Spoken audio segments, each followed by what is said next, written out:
Enciclopedia Monstruosa.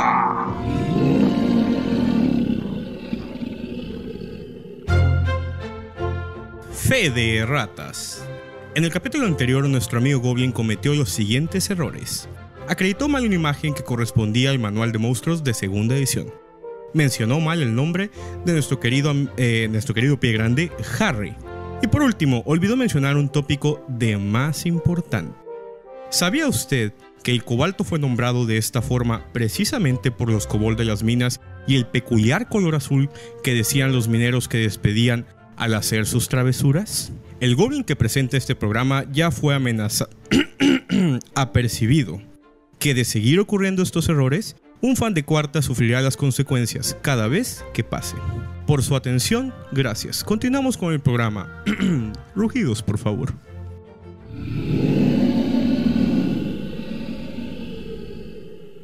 Buenas a toda la gente que escucha Enciclopedia Monstruosa. Empezamos con el segundo capítulo. El día de hoy hablaremos de un monstruo icónico en la mitología de D&D. Y para ello me acompañan dos DMs de la comunidad de Dungeons & Dragons Mexicali. El DM Mike, que ya había estado con nosotros. No sé si quieras saludarlos. Sí, claro que sí. Buenos días, noches o tardes, según nos estén escuchando, chicos. Es para mí un placer estar con ustedes de nuevo y estar aquí junto al señor Goblin para hablar de los monstruos del día de hoy. Regreso contigo, señor Goblin. También tenemos un nuevo invitado. Él es el DM Iram de la comunidad de Mexicali. Si nos quiere contar un poco de su experiencia de D&D. Buenas chicos, mi nombre es Iram, tengo desde el 2001 como jugador, tengo 6 años como DM, la edición de Dungeons que más me gusta es 3.5 y pues ahora estamos aquí viendo a ver qué es lo que nos va a decir el buen señor Goblin. El día de hoy hablaremos, como les digo, de un monstruo icónico de Dungeons & Dragons, de piel verde, cobriza o algunas veces amarillenta. Con sus ojos rojos inyectados en sangre, esta criatura pone a temblar hasta el más fiero enano cuando escuchan sus tambores de guerra. Hoy, en Enciclopedia Monstruosa, hablaremos de orcos. Y les quiero preguntar a los invitados, ¿qué es lo primero que les viene a la mente cuando escuchamos el nombre de estas terribles criaturas? Bueno, yo quisiera comenzar con el tema. Cuando hablamos de orcos, especialmente dentro de mi experiencia, son considerados para mí, desde mi propia perspectiva, que son soldados rasos del Señor del Mal. Por lo general se denota que los orcos son malvados, pero también es cierto que tenemos algunos orcos que pues se han integrado a la sociedad. Entonces son criaturas que pueden ser completamente multifacéticas y eso es algo que debemos de tomar en cuenta y de cómo poquito a poquito los orcos han ido evolucionando solamente de ser estas criaturas viciosas con sus ojos inyectados de sangre. Ahora son muchísimo más de lo que nos daba en sus momentos Tolkien o las primeras ediciones de Dungeons & Dragons. ¿Y para ti, Iram? Para mí, más que nada, siempre los he visto como unas máquinas generadoras de carne molida, en pocas palabras, players. Buenas criaturas para niveles bajos, para situaciones de emboscadas, aparte de los videojuegos en los que han salido. Podría decir que son de las criaturas que puedes utilizar desde el nivel 1 hasta el nivel 5 sin mucho problema y como jugadores también le tienden a dar un cierto sabor. Ok, pues como mencionó Mike, más de un jugador de D&D o amante de la literatura atribuye a J.R.R. Tolkien la creación de esta raza fantástica, o por lo menos las versiones que nosotros los jugadores de Dungeons & Dragons conocemos. Eso es lo que vamos a tratar de esclarecer el día de hoy. El mismo Tolkien menciona en una carta que la palabra deriva, hasta donde él sabe, del antiguo inglés y en él significa demonio. En la mitología celta, los orcos se podría decir que ya existían. Ellos eran unas criaturas inventadas por los druidas para poder dar explicaciones a todos los hechos sangrientos y los asaltos que ocurrían en los campos y en los bosques de los que no se sabía nada. Volvemos al mismo caso de los kobolds que mencionamos en el primer capítulo. Yo voy caminando por ahí y encuentro un cadáver o una familia mutilada. ¿Quién lo hizo? Un orco. Un kobold. No, aquí fueron orcos. Ah, cierto, eso fue el capítulo pasado, perdona.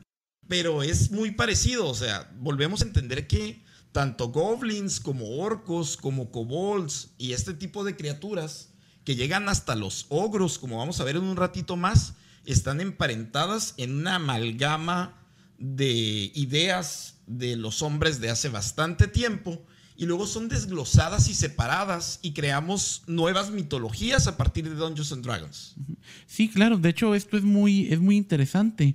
De hecho, el ver cómo las culturas, a lo mejor un poquito más primitivas, al momento de no poder explicar sucesos naturales o a lo mejor cosas tan cotidianas como un asalto o un robo, pues tenían que decir, pues bueno, es culpa de un orco.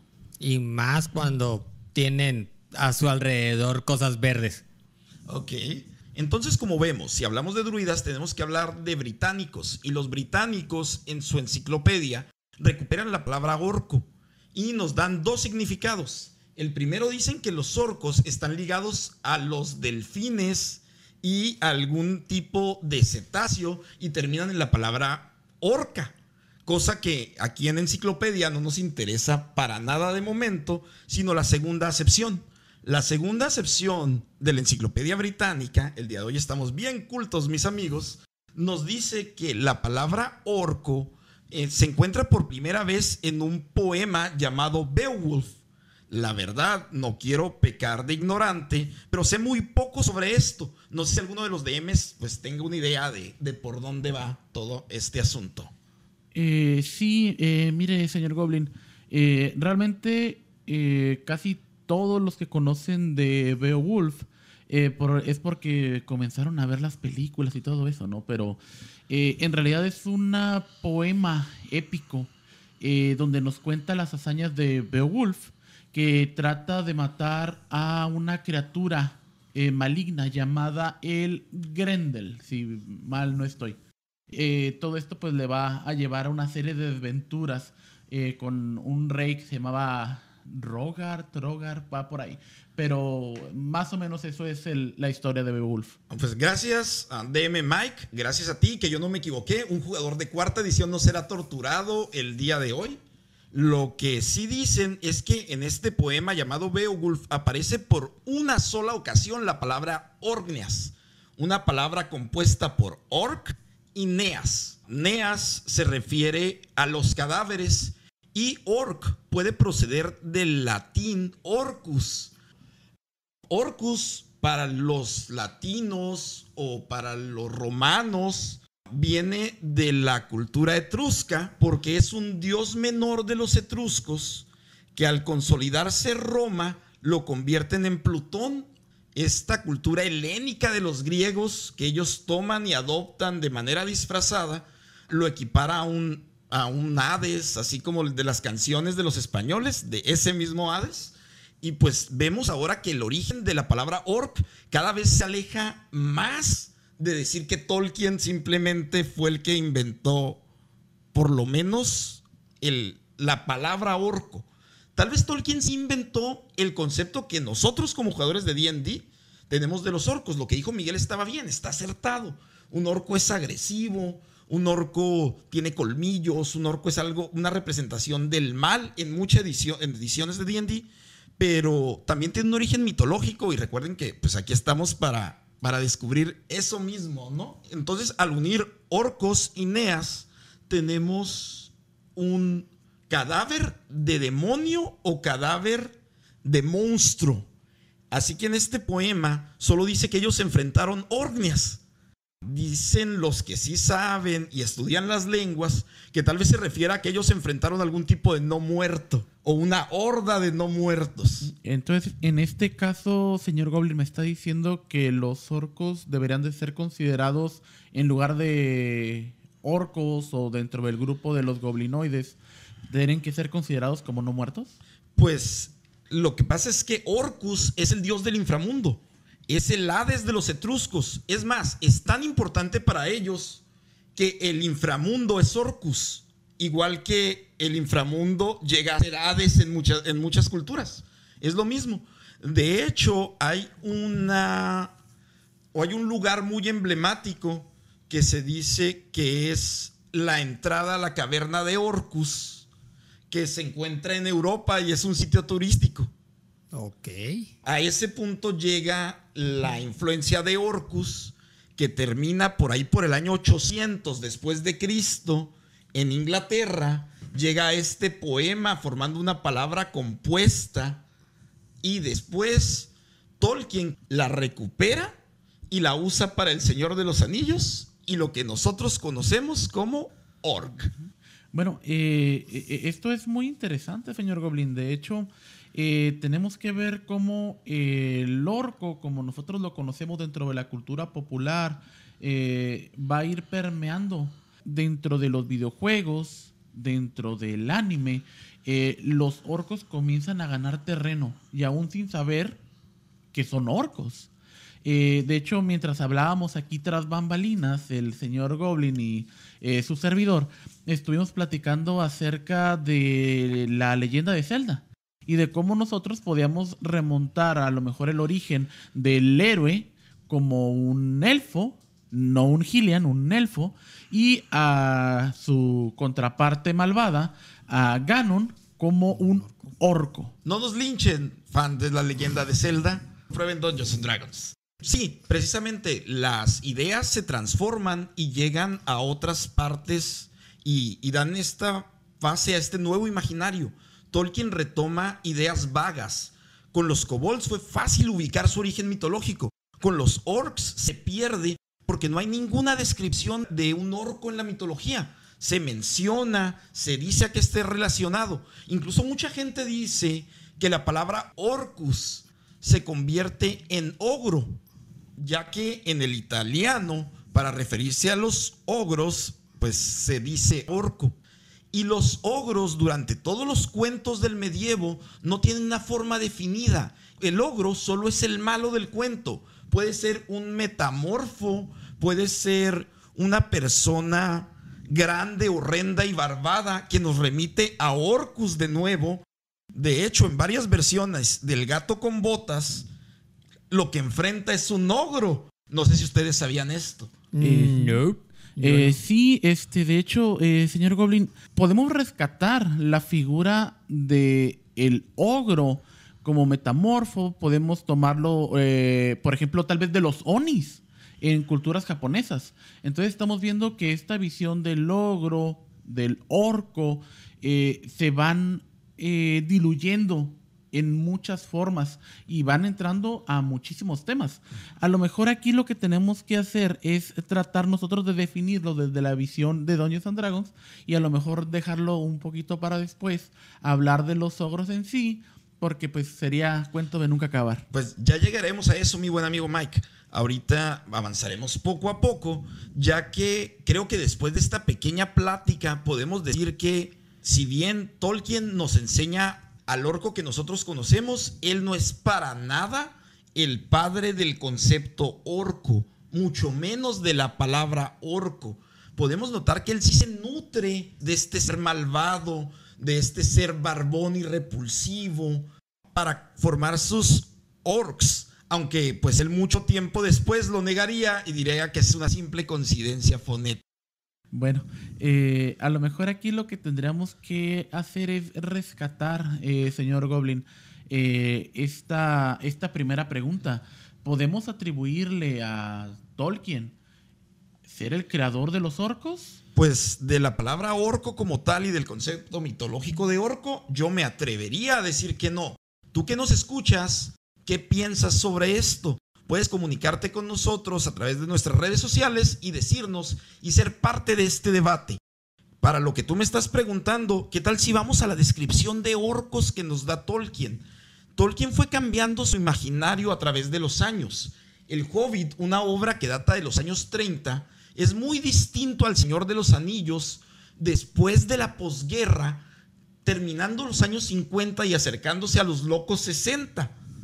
De hecho, muchos dicen que El Señor de los Anillos no sería tan famoso sin los hippies y su búsqueda de la paz, el amor y paz, hermanos, identificarse con los hobbits. Y Tolkien nos dice sobre los orcos lo siguiente: que los orcos son humanoides de una apariencia terrible y bestial, de estatura variante entre la humana o un poco más baja. Tolkien llegó a asegurar que los orcos solo eran ligeramente superiores a los hobbits. Son deformes, poseen rostros brutales y feroces, Tolkien decía que los orcos son de color amarilloso verdoso.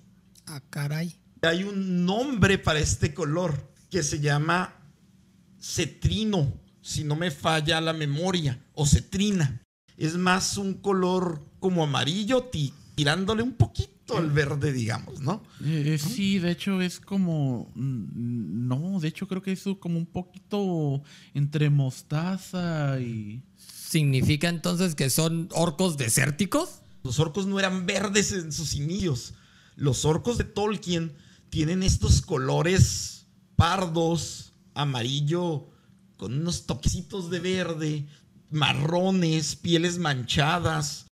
En eso tal vez Peter Jackson no se alejó tanto en sus interpretaciones. Volviendo a los orcos de Tolkien, estos, aunque eran más pequeños que los humanos, mostraban una fuerza excepcional. Sus brazos eran fuertes y anormalmente largos. Tolkien nos dice que existen notables deformidades entre cada uno de los orcos. Realmente hay una no es anécdota, hay un dato, que la palabra orc apenas si se menciona o no se menciona en el Hobbit, pero se describen en el Hobbit para todas estas criaturas. Tolkien usa la palabra goblin, mientras que en El Señor de los Anillos parece que la palabra orc va destinada a un tipo de goblin más malo, más grande, más robusto, ya que dentro de las huestes de El Señor Oscuro en turno, en El Señor de los Anillos, hace la distinción entre goblin o trasgos para los españoles y nuestros propiamente llamados orcos. Pero como jugadores de D&D tenemos que admitir que en esta pequeña descripción, y lo que me falta decirles, que es que Tolkien decía que los orcos tenían una aversión a la luz solar. Ellos, en cuanto les daba el sol, sentían mareos, su sangre empezaba a brotar y su vida empezaba a salir de su cuerpo, digamos. Como si fueran criaturas de la noche, no muertos. Bueno, de hecho también podemos compararlos con en El Señor de los Anillos. De hecho creo que sí es. Ahí se encuentran con tres criaturas que los quieren emboscar. El Hobbit. En el Hobbit, perdón. En el Hobbit se encuentran con 3 ogros. Propiamente. Que de hecho también se convierten en piedra cuando se le da la luz solar. Esos ogros que no son los mentados ogros de caverna, ¿no? Ajá. Digamos, lo que pasa es que, como les dije al comienzo, los monstruos las criaturas, para no llamarlos monstruos, de Tolkien, son una especie de criatura que muta de una obra a otra. Que si bien las mismas reglas que aplican al Hobbit parece que no se aplican al Señor de los Anillos y mucho menos a la épica que es el Silmarillion. Tal vez los fans del Señor de los Anillos o del Hobbit me van a lapidear en cuanto vean mi verde piel en la calle, porque el Gandalf del Gandalf del Hobbit es el Gandalf que todo mago de D&D aspira a ser. Llega lanzando rayos para acabar con goblins y salvar a sus amigos. Es un mago de D&D 100%. Y el Gandalf que nos presenta el Señor de los Anillos es el mago sabio de la magia sutil, que a lo mucho utiliza la magia para convocar a esas águilas que pueden resolver todo mágicamente y que pudieron haber servido de servicio de paquetería, digo yo. Sí, no, pudieses haber ido desde la comarca directamente hasta el Monte del Destino y no hubiera pasado absolutamente nada, ¿no? Lo que pasa es que tal vez esas águilas han de cobrar mucho en impuestos, pues en alpiste. El Gandalf del Señor de los Anillos es un mago sabio, un hombre como la gente espera que sea un hechicero. Yo creo que tal vez tantos años de estar fumando tanta hierba de Hobbit le ha de haber hecho algunos estragos. Nubla tu mente. Sí, la hierba nubla tu mente, Gandalf. Creo que alguien vio mucho El Señor de los Anillos de Peter Jackson. Pero ya con esto tenemos lo que va a ser el orco de D&D. Ya se adecua a nuestra descripción que hemos escuchado una y otra vez cuando el DM dice: una cuarteta de orcos rompen la puerta del calabozo en el que están. sus voces suenan como chillidos de cerdos y ahí ¿Cerdo? llego a mi siguiente punto. ¿Por qué los jugadores de D&D, que ya están un poquito más centrados en años, o todos los fans del anime o de los videojuegos, en su mente cuando mencionas orco, va directamente relacionado con los cerdos? Y eso lo encontramos cuando empezamos a explorar las versiones de D&D. En 1974, cuando se publicó D&D, sí aparecían las descripciones de los orcos, pero como uno más de toda esta familia de goblinoides de las que ya hablamos. Y no había una imagen como tal. No es hasta 1977 cuando un viejo conocido de este podcast, David Sutherland III, hace su aparición como la persona que hace el arte del Monster Manual. Y a este dibujante muchas fuentes le atribuyen que los orcos, en partes como Japón, sean conocidos como hombres cerdo, o sean representados como seres con cabeza de cerdo. ¿Qué tal si Ganondorf en Zelda de Nintendo es un orco? ¿Y qué tal si Link es el elfo que tiene que detenerlo?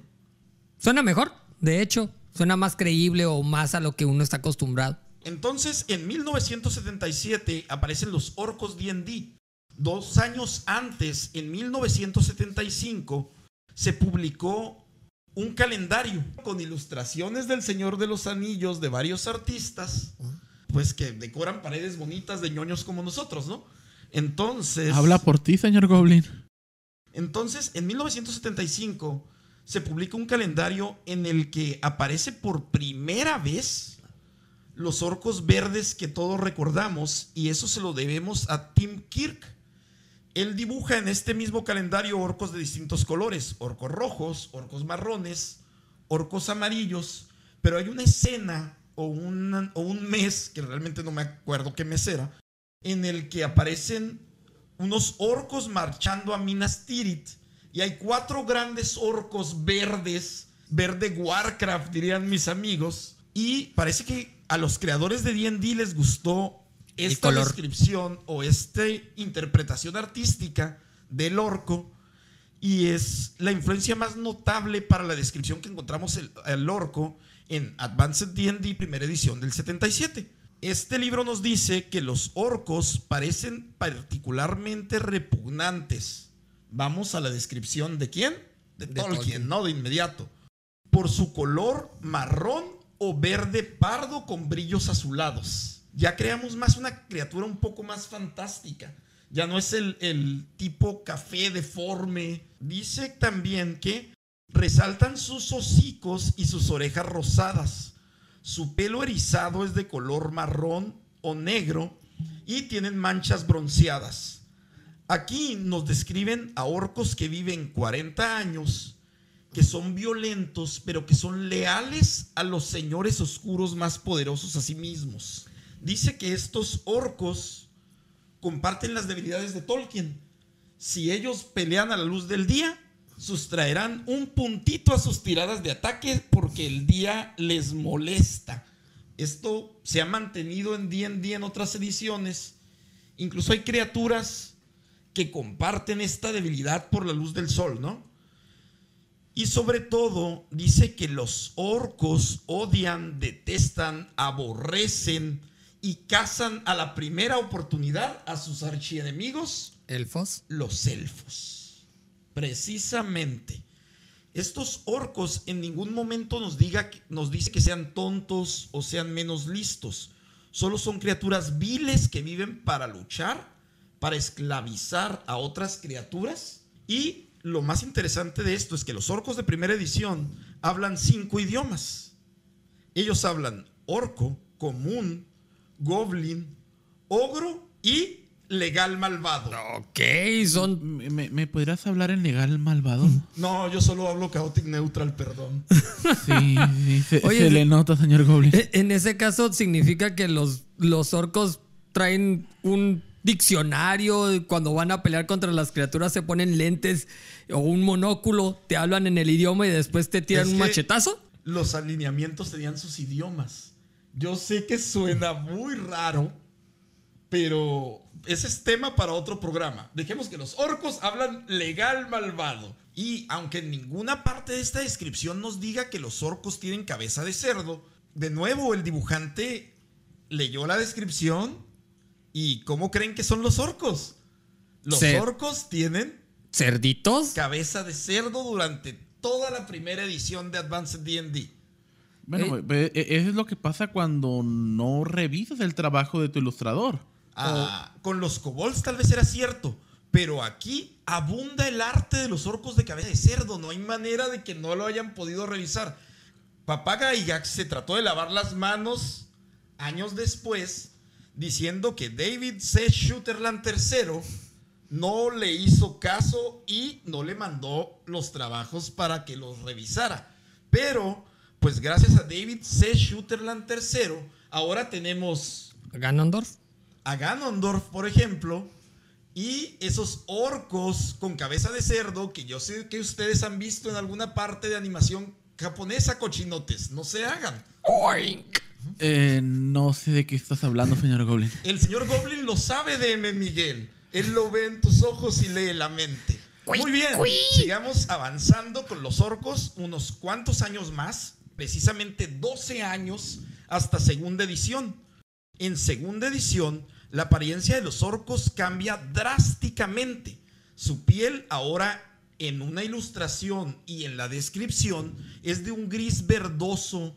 El marrón queda descartado para nuestros orcos. Estamos hablando a finales de los 80s, principios de los 90s.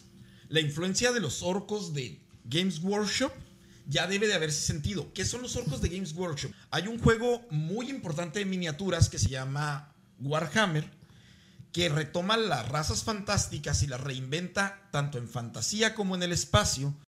Amantes de Warhammer se jactan de que los orcos son verdes por Warhammer. El señor Goblin ya les demostró que no es cierto, pero ese tono verde orco que todos recordamos, tanto en Warcraft como en otras adaptaciones, sí es el tono verde orco de Warhammer. Fíjate que ese llamado verde orco está tan permeado dentro de la cultura que cuando uno tiene el pasatiempo de pintar miniaturas, te venden el botecito de pintura y dice verde orco. Claro que sí. Entonces, dice que los orcos cambian un poco. Las cabezas porcinas desaparecen en segunda edición. De hecho, este es el orco que a mí me tocó jugar por primera vez. O el que más recuerdo en detalle, ¿no? Los orcos, incluso el manual te dice que no parecen cerdos, como que ellos mismos intentaron parchar su error. Eso mismo iba a decir, Mike. Estaban metiendo el parche. Conservan rasgos notables como el hocico ancho, los colmillos y tienen unas orejas como de lobos. Querían que se siguieran viendo amenazadores. Estos orcos son criaturas encorvadas, pero a diferencia de los orcos de Tolkien, que eran más goblinoides, en cuanto dejan de estar encorvados, sobrepasan por mucho a un humano. Son criaturas grandes, son criaturas imponentes y bestiales en cuerpos de proporciones extrañas. No al estilo de un orco de Warcraft que tienen las manos del tamaño de su cabeza, pero sí sienten distantes de los humanos. Aún son otra cosa. Estos orcos siguen comiendo carne humana y son malvados como sus parientes de primera edición, pero solo en los casos que se vean en extrema necesidad de hacerlo. O sea, ya no son esa banda de orcos que llegan a un lugar, deshacen todo, matan todo, hacen cosas peores que no podemos decir porque hay goblins niños escuchándonos. Sí, son como los vikingos.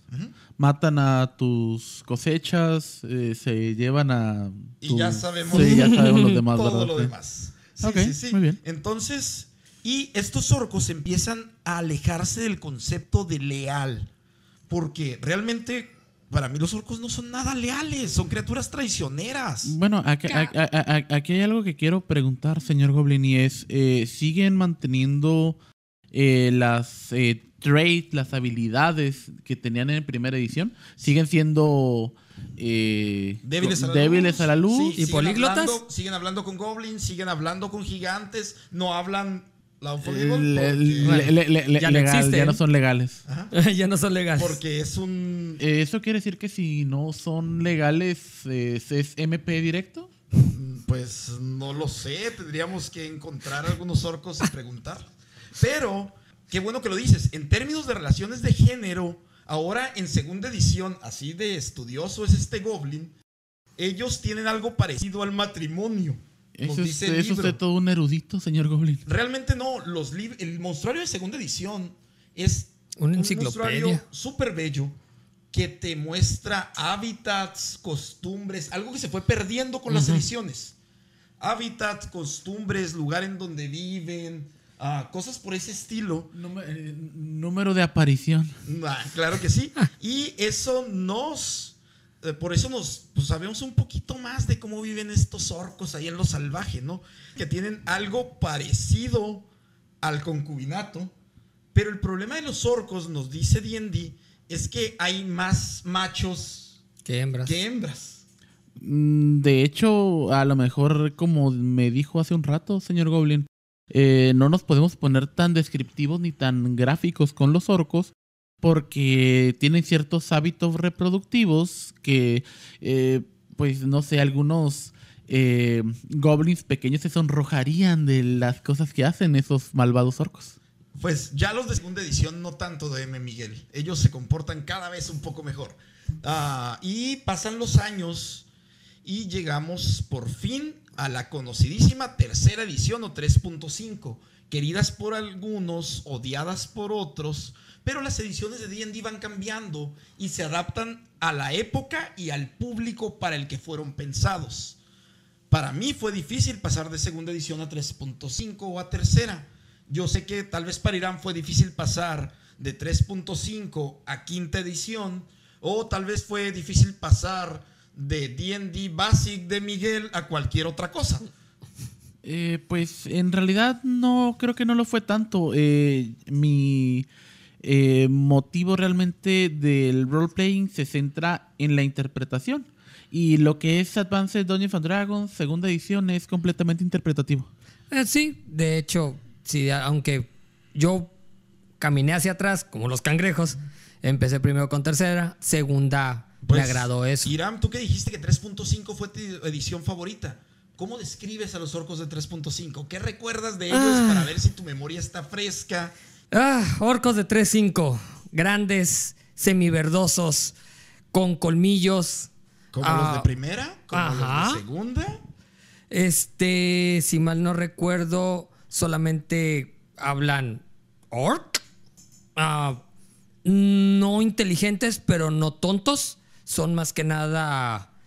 eso sí, nada agraciados. Y si mal no recuerdo, creo que los caballos no les agradan mucho. Ok.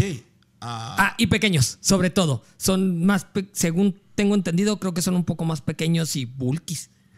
Todo lo contrario, mi amigo. Los orcos de 3.5 reciben una dosis de esteroides y se vuelven unas masas de músculos no comparados con los de quinta. Lo que es clásico del orco de 3.5 es que está ahora desvinculado completamente de una actitud leal y va a todo lo contrario. Los orcos de 3.5 abandonan ese servilismo a los poderes mayores, digamos. Ya no son la carne de cañón de Melkor o de Saruman o de Sauron que nos describía Tolkien. Son criaturas que representan el caos. Ellos ahora son... tribales, si mal no recuerdo, ¿no? Sí, son una especie de tribus nómadas que luchan por su territorio. Iba a ser Tribaltor, ¿no? Pero a muchas personas esto les empieza a atraer, les empieza a hacer, pues, estamos hablando que ya tenemos antecedentes como el juego de Warhammer. de Warcraft, más bien. Warcraft, sí. Donde los orcos ya eran una raza seleccionable. ¿Por qué no ser el orco? Ya me harté de ser el humano. Y estos orcos ganan una legión de fans. Bueno, es que mire, señor Goblin, en este caso cuando nosotros hablamos de orcos, especialmente en las ediciones de tercera y 3.5, se convierten muchas veces en clases jugables. Se convierten cuando nosotros vemos a lo mejor el Warcraft, decimos, bueno, pues yo soy de la Horda o soy Alianza, ¿no? En este caso, los jugadores de Dungeons and Dragons comenzaron a decir, ¿sabes qué? Yo quiero ser de la Horda. Y se dieron cuenta que a lo mejor los orcos no eran más que otra subdivisión de criaturas humanoides que no en sí tendrían que ser malvadas, sino que tendrían su propio forma de ver la vida, su propio imaginario, y desde ese momento pues simplemente se deslindan un poco de ser monstruos y comienzan a ser más o tener más protagonismo y decir, bueno, pues también podemos jugarlos. Desde 1980 y algo ya se podía jugar con orcos. Pero ¿por qué jugar con criaturas serviles? ¿Por qué jugar con criaturas que están subordinadas a un señor malvado, superior malvado? El orco de 3.5, a mi parecer, esto lo estoy diciendo desde mi punto de vista, o el orco de tercera, es agradable para el jugador porque no responde a nadie, a nada más que a la fuerza, y él se siente lo más fuerte que hay. Y de hecho, si mal no recuerdo, el jugable como base es el medio orco. Aquí ven, vamos a analizar un poco de 3.5. Me voy a poner un poco técnico y ustedes que jugaron 3.5 recuérdenmelo. El orco de 3.5 es el orco más versátil por 3.5 en sí. Tercera edición o 3.5, para los que no lo hayan jugado, presenta por primera vez un sistema de igualdad para jugadores y criaturas. Oh, sí, chulada. Entonces, hace que los humanoides se sientan cada vez más y menos noides.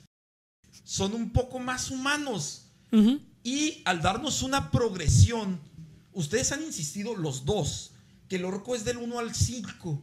Pero el orco de 3.5 no es del 1 al 5 porque 3.5 tiene un sistema de progresión al gusto del DM. Bueno, mire, es que en este caso a lo mejor uno puede decir, ok, eres un orco, naciste por ahí en unas montañas olvidadas, pero puedes ir creciendo, puedes convertirte en todo lo que tú quieras, como eslogan de la chica Barbie, ¿no? Puedes ser lo que tú quieras ser. Puedes ser un orco bárbaro, puede ser un orco fighter, puede ser un orco mago, puede ser un orco clérigo, un orco paladín, etc. Y de hecho, también ahorita que estamos a lo mejor en épocas un poquito más progresistas en todo esto, estamos viendo que en los diferentes libros vemos a los orcos como diferentes clases y son cada vez más aceptados. Entonces, chicos, perfecto. Les hablaba que 3.5, en contra de lo que digan sus detractores, tiene esto que te permite escalar a tus monstruos con un sistema de reglas para que esta escalada sea justa. No solo medir copitas mezclando pasteles como DM. No sé si me explique. Quinta. No, creo que no se explica, señor Goblin. Por favor, explíquemelo. En segunda edición, los orcos tenían esa cantidad de HP y siempre iban a tener esa cantidad de HP. Siempre iban a golpear con taco 19 o 20, digamos. Y en 3.5 los orcos podían progresar ganando clases. Abrimos a un nuevo mundo en el que puede haber orcos chamanes, orcos guerreros, orcos wizard, orcos rogue y asaltantes. Poco a poco los orcos son más parecidos a los humanos que a sus parientes, los ogros, los goblins. Se van alejando y nos dan un nuevo interés por los jugadores de esas épocas, por los orcs. Desde el análisis del señor Goblin, claro está, tal vez tú tengas otra opinión. Y como les dije, aquí se vale la opinión de todos. Nos encantaría que alguien que jugó esas fechas diga: yo soy DM de esas fechas, quiero contarte cuál fue mi experiencia con los orcos. Están invitados a este lugar. El señor Goblin siempre tendrá un foro para todos los que quieran decir eso. Pero nos estamos desviando. Vamos a hablar de cómo se veían, o se dice que se veían los orcos en tercera edición. Se dice que el orco puede llegar a parecer un cerdo, solo parecer. Ahora tiene una nariz ancha y plana y una mandíbula prominente en la que destacan bastantes colmillos. Los orcos de 3.5, por lo menos en la ilustración, no se alejan del orco verde, de verde azuloso de segunda edición. Y tiene color grisáceo, ¿no? Un tono más verde café, lleno de vello. Un Wolverine. Ajá, digamos, más o menos. Estos orcos en sus costumbres también cambian radicalmente. Son criaturas esta vez ligeramente más grandes que los humanos, pero mucho más fuertes. Mucho más fuertes. Los orcos de 3.0 son, no puedo decir que sean tontos, pero tienen menos inteligencia que los demás razas y humanoides. Sí, de hecho, dentro de las penalizaciones raciales, menos 2 al carisma, menos 2 a la inteligencia. Menos 2 a... Ajá, creo que sí. Menos 2 a carisma, menos 2 a inteligencia y más 4 a la fuerza. Se dice que hay un dato curioso en el que ellos dejan de hablar estos idiomas que habían hablado desde el 74 hasta el día de hoy, ya rozando los 2000. Algunas personas dicen que porque han dejado de ser encasillados en este apartado de los goblinoides, pues ya no hay por qué meter que él habla goblin, habla ogro, habla... O sea, bueno, es que también a lo mejor como ya están abiertos a la posibilidad de que tú como jugador puedas elegirlos, a lo mejor también el hecho de darle de cajón esas habilidades raciales, pues 5 idiomas los hace muy desventajoso. También recordemos que el orco no aparece como una raza seleccionable en el manual de jugador de 3.5. No, en el de tercera. Orco, en ninguno de los dos. El medio orco aparece desde tercera edición como una raza jugable. Pero 3.5 tiene un sistema versátil, Level Adjustment, que mediante un ajuste de nivel que es nivel 0, convertir al orco a una raza jugable.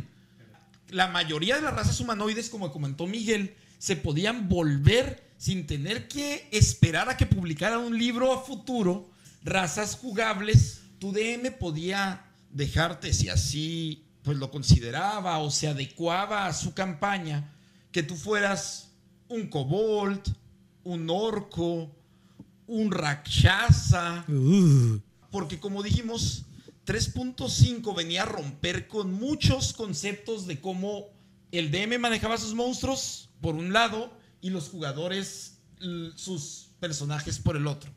Pero no nos clavemos en mecánicas en este momento, creo que ya lo hicimos. Ya les dijimos las características del orco de 3.5 de tercera edición.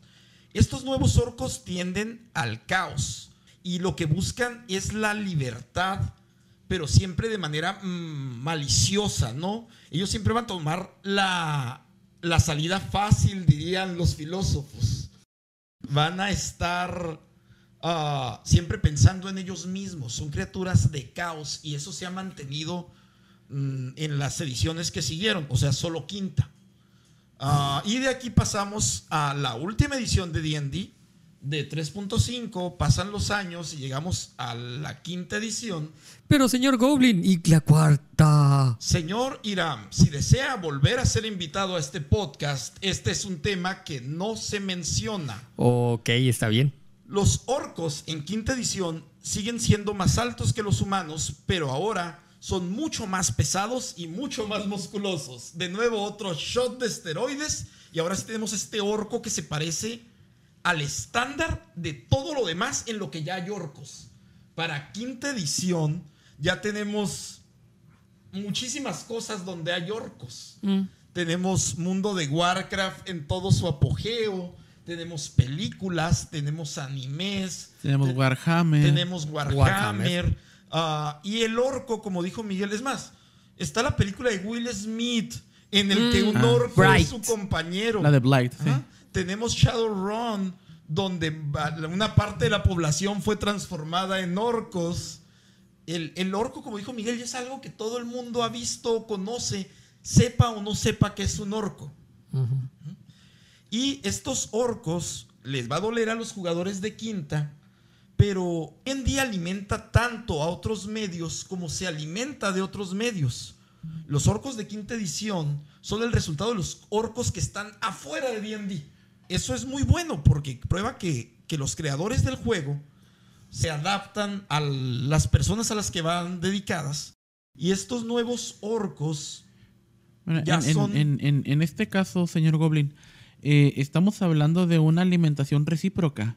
En el caso de Dungeons and Dragons, alimenta el imaginario y el imaginario a su vez vuelve a reinterpretar las ideas y regresan a Dungeons and Dragons, en donde los artistas y los Dungeon Masters, una vez más, toman la idea principal que ellos plantearon y la vuelven a formular para crear algo nuevo. Pues sí, básicamente es de lo que estábamos hablando. Y los orcs de quinta edición mantienen esa línea marcada por los orcos de 3.5. En términos de apariencia física, su rostro se vuelve mucho más plano y su nariz es completamente humana, se podría decir. Tienen 2 colmillos que salen de sus mandíbulas alargadas, recordándonos a los orcos de Warcraft, sobre todo, y una piel que ahora es un gris sólido. Dice que la comparación a detallar de este orco es que él ya no tiene ningún miedo a la luz.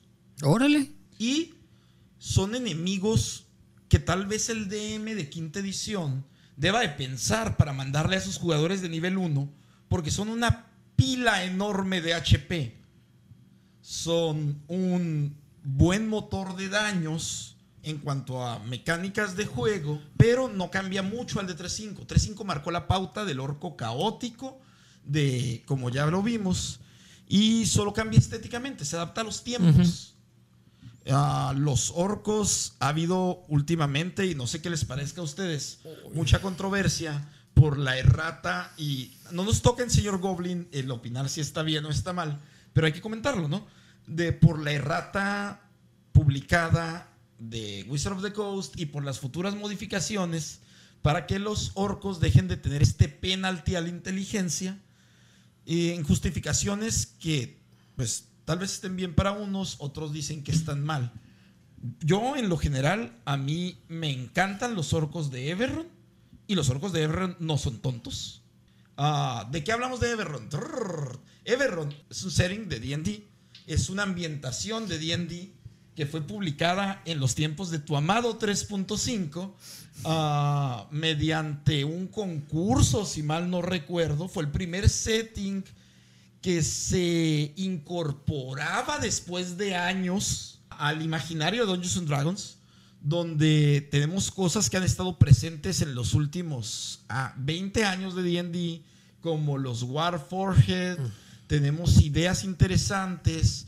Es un setting que creó esa añoranza por el steampunk, el cyberpunk, el steam magic de finales de los 90s. Magitech. Que se nutrió bastante. Para los que ya tienen de Final Fantasy VII, de Final Fantasy VI, de toda esta corriente de fantasía y de RPG japonés. Y ahí los orcos no son tontos. Siguen siendo orcos y no son tontos, así que pues no veo el caso de volver a sacar el Rosario de San Cuthbert y decir, ay no, mis orcos dejarán de ser tontos. Porque D&D es algo que está en la cabeza de todos y lo vamos transformando con nuestras ideas. Cada quien tiene su mundo de D&D, cada DM tiene su mundo y al final de cuentas son cosas opcionales que cada quien aplicará como bien le guste. Entonces, terminamos con eso, con la descripción de los orcos. Y ya para que yo despida este programa, les quiero decir unas cuantas preguntas a los DMs invitados. Iram, tú que jugaste 3.5, ¿sentías que el sistema de progresión de monstruos, en el caso de los orcos, lo seguía haciendo competitivos a niveles altos? Sí, claro que sí. ¿Por qué? Considerando la situación con las clases no alineadas, podías hacer que lo que era el challenge rate fuera menor y tuviera más habilidades? Creo que noto qué tipo de DM es el señor Irán. Pero lo que yo te trataba de decir es que si un orco progresado por ti como DM, imaginemos que tus jugadores se enfrentan a una bandada de orcos a niveles bajos. Ellos los vencen, pero hay un orco que sobrevive y ha jurado venganza contra tus amigos. Ellos avanzan 16 niveles. Este orco ha luchado por su lado en simultáneo al mismo tiempo que los héroes han hecho sus proezas y ha llegado la hora de enfrentarlo a nivel 16 en igualdad de condiciones con su nueva banda de orcos que ha luchado a su lado. ¿Se podía hacer esto en 3.5 como nos vende la idea en mi investigación? Sí. Ok. ¿Y lo recomiendas a los DMs? Si quiere hacer un total party wipeout, tal vez. Ya no los han aplicado, pero bueno, está un poquito complicado. Te lo dejo de tarea y la próxima vez que vengas al programa nos contestas las preguntas. Vámonos con Miguel. Los orcos durante años no solo estuvieron baneados o no permitidos como raza de jugadores. Cuando fueron permitidos como jugadores, fueron permitidos con una sola cantidad de clases a elegir. Lo que yo te estoy preguntando es que si en tus campañas un jugador de raza orc, no medio orc, con la intención que lo quiera jugar la persona, con el alineamiento que le quiera dar la persona, tiene cabida. Bueno, para responderte esto, hay que ver cuál es la filosofía de Dungeons & Dragons. La filosofía de Dungeons & Dragons está en: estás dando un espectáculo, estás haciendo un juego en donde todos van a salir victoriosos. Tal vez algunos se pierden en el camino, pero las historias de sus hazañas van a quedar. Cuando nosotros hablamos acerca de si mi orco, porque el libro dice que es malvado, yo debo de usarlo como un ente malvado, realmente no me importa. Yo como Dungeon Master, yo puedo utilizarlo de la mejor manera que yo crea posible, y si alguno de mis jugadores quiere utilizar un orco, quiere utilizar un gnoll, un troll, troglodita, lo que sea, y me lo justifica desde su lore, me lo justifica desde su historia y desde su background, ¿por qué no dejarlo? Ok, pues gracias por habernos escuchado. El día de hoy hablamos de orcos. La siguiente vez podemos hablar de otros monstruos como tieflings, porque sí, mis amigos, los tieflings fueron monstruos en su momento. Tal vez ogros, tal vez hidras, tal vez pegasos. Yo soy el señor Goblin. Les recuerdo que ya tenemos redes sociales. Búsquennos en Facebook como SR Goblin y también búsquennos en YouTube. Nos puedes escuchar en Spotify, como dicen Los Ángeles Negros, Spotify. No, Ángeles Azules, perdón. Como dicen Los Ángeles Azules, Spotify. Estamos en contacto con toda la comunidad. Invitamos a los DMs de Mexicali que se quieran sumar a este proyecto, a que digan: yo quiero aparecer en Enciclopedia Monstruosa. Y les recuerdo que este es su espacio, chicos. Suscríbanse, manténganse en contacto y nos vemos la siguiente semana. Eso es todo, amigos.